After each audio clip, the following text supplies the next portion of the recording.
Не знаю почему микрофон что-то ұнатпаймын. Как бы елдер айтады, өзің чувствовать етесің де как блогер ретінде деген сияқты. Бірақ ұнатпаймын мен. Чем меньше арматура, бір бәле дегендер. Бірақ по сути как функция ретінде керек микрофон, чтобы жақсы естілу үшін. Но я так не хочу их. Хотя странно, почему? Потому что мен кішкентай кезімде, это же круто, штатив, микрофон, өзіңді күшті сезінесің, да, блогер сияқты. Қызық емес. Мен соңғы уақытта өзім жалғыз уақытымды көп уақытым негізі өзім қыдырамын, бүйтем сөйтем, жаңағы достарыммен ана мынау я көрсем просто, бірақ көп времени в своей жизни в последнее время менде жалғыз өзім. Білмеймін, бұл жаңалық па жаңалық емес пе, мен өте өзім жақсы сезінемін. Мне так хорошо быть одной, мне так хорошо. Вот шын айтамын, мен прям удовлетворение, вот кәдімгі іштегі тыныштық сезіндім ғой как раз, когда мен жалғыз өзім болған кезде. И какой-то рандомный момент мен өзім бір тірлік істеп жатқан, скажем так, сериал көріп жатсың. Сонда кезде я понимаю, что блин, я себя так хорошо чувствую деп. Мне кажется, все равно миым артында әрине бар ойлар, что бәріміз жақсы, мен денсаулығым бар, ата апамның, мамамның денсаулығы бәрі жақсы, қандай күшті тыныш деп ше.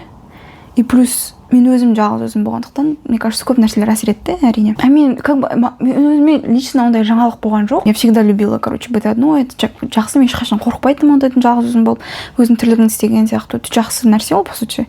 Не особо да қорқам. Одиночество сезінетім, әрине. То чувство одиночества болады. Көп болды соңғы кездері. Но в целом оны алмай қарасақ, жалғыз өзің тірлікте жасаған өте қызық, өте ұнайды маған. Хотя мен чуть там одиночество сезінген кезде мен көбінде осы қалада туысқандарым тұрады. И туысқан үйіне барамын, там ол жақта бала шаға өте көп, өте жақсы сезінемін там. Потому что, скорее всего, мен өзім сезінемін, что мен все-таки туысқандарым болғандықтан, мен кішкентай кезінен бері өскендіктен вот это чувство защищенности, безопасности маған береді, что вот жақындарым қасында, мне как и должно быть, по сути, да, жақындарым қасына сезінесің сондай ойды. Бірақ ол кезде маған кажется, всегда было, что мен қашатын, просто одиночестводан қашатын. Это тоже нормально, если честно, как бы не то, что қашатын. Тебе одиноко, конечно, сен барып жақын адаммен сөйлескің келеді сама по себе. Даже это один из вот тебе одиноко, значит, барып жақын адамдармен сөйлесу само собой, как бы самый разумный способ, чтобы одиночество, я. Басында маған өте қиын болды быть одной, потому что туысқан үйлерінде көп уақыт болдым. Маған өте жақсы болды. Мен по сути, туысқандардың үйіне болған кезде я особо не буду думать о своей жизни. Что мне делать, карьера бойынша, или там университет, иногда но я ничего не буду думать. Обязанность отпадает, да, студент ретіндегі обязанность, там ақша табу обязанность, все вот это жоқ, оны ойламайсың.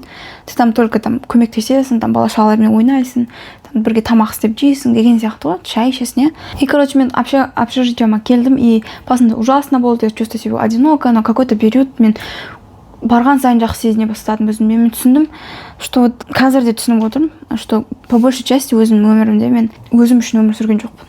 То есть я прям 100% свободно себя не чувствовала. Әрине, мен 18-19-ға енді толам, понятное дело, мен енді, по сути, вот, ата-анамның, как его, не адаптация, а сепарация. Сепарация менде, по сути, енді как бы болып жатыр. И может это наоборот хорошо. Как раз здесь сепарация болып жатыр, я чувствую себя теперь свободной деген сияқты.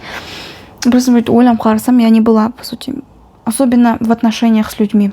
Дружба болсын. Мектепте менде. У меня, короче, синдром спасателя, скорее всего, было. Это всегда было.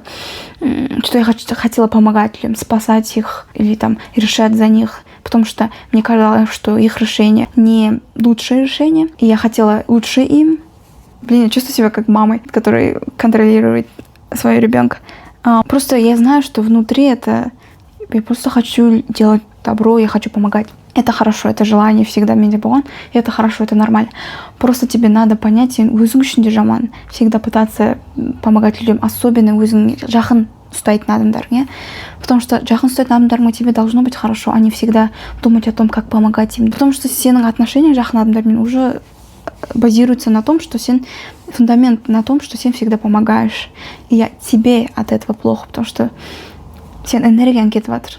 Ты не получаешь энергию, а просто кетіп жатыр. Поэтому становится плохо, и поэтому сен белгілі бір жақын адамдармен жақын жүргің келмейді, потому что тебе становится энергияң кетіп жатыр, потому что ты всегда хочешь помогать и решать за них. И менде сондай өте жақсы, егер сен или мен сияқты сенде сондай не болса. Мне кажется, көп адамдарда бар әрине. Помогать людям, көмектесуге тырысу өте жақсы нәрсе, өте керемет нәрсе, шын айтайын. Бірақ ондай желаниесі бар адам ретінде сен өте қатты прям четко түсінуің керек, что тебе надо жить для себя. И делать, и действовать. Действие жасау белгілі бір іс-әрекеттер. Не думать о том, басқа адамдарды ойлап емес, өзіңді ойлап иногда. Это вообще эгоизм емес. Именно мынандай ой келді да маған. Я не знаю, мен жасым 19-да как бы. Я об особо дружба туралы мен всегда думаю, и до сих пор менде какое-либо представление жоқ. Көп уақыт ойланатынмын. Вообще дружба деген не, ол қандай болу керек вообще в идеале или да вообще. И мен ойланып қарасам, что если вообще дружба деген это когда сен индивидуальный адамдарсың, әркім өзінің проблемасын шеше алады.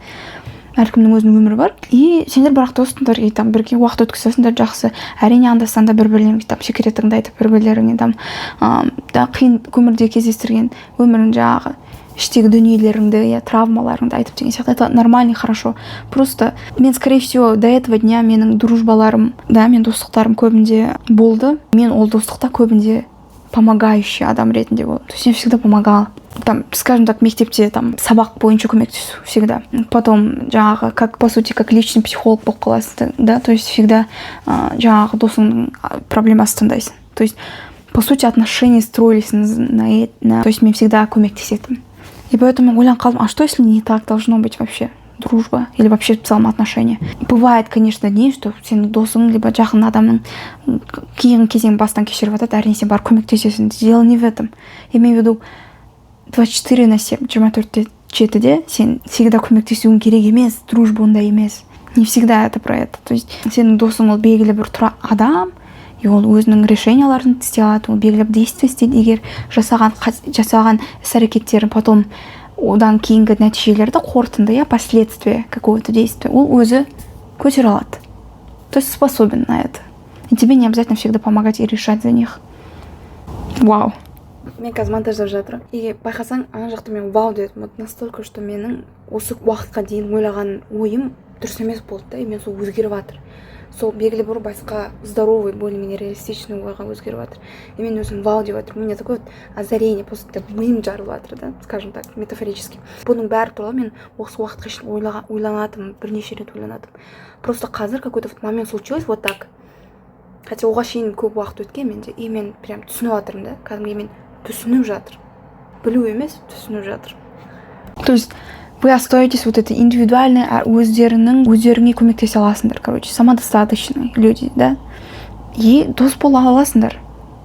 И мен соны ойлап жатырмын да, по сути, так и есть же должно быть в идеале. Мен өстіп ойлаған кезде, мен ойымды сөйткен кезде, может так и есть, может осындай дружба или отношения деген осындай болу керек. И мне становится хорошо. Потому что мен осыны алдындағы достықтарыма қарасақ, мен көбінде көмектесетін адам ретінде болғам. Мне не было хорошо из-за этого.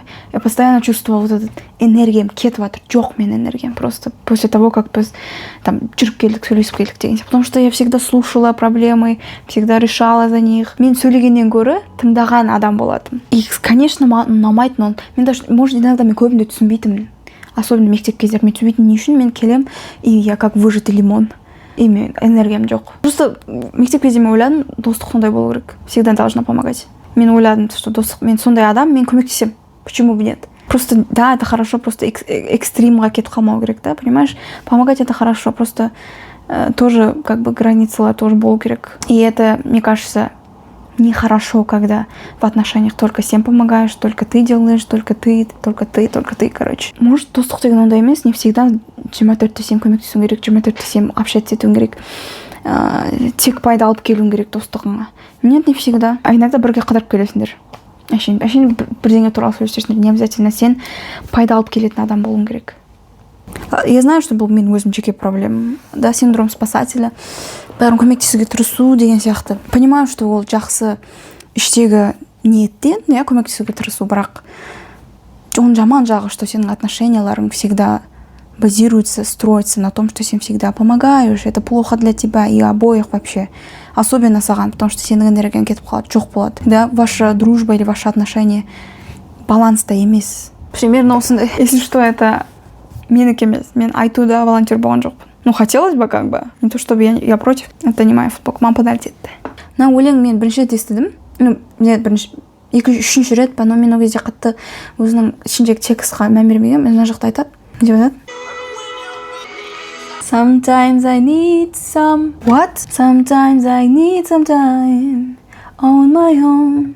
Sometimes I need some time All Alone, точнее. Если что, песня, сейчас кое-что. November Rain. Про фокус хайда. Вот. November Rain. Классная песня.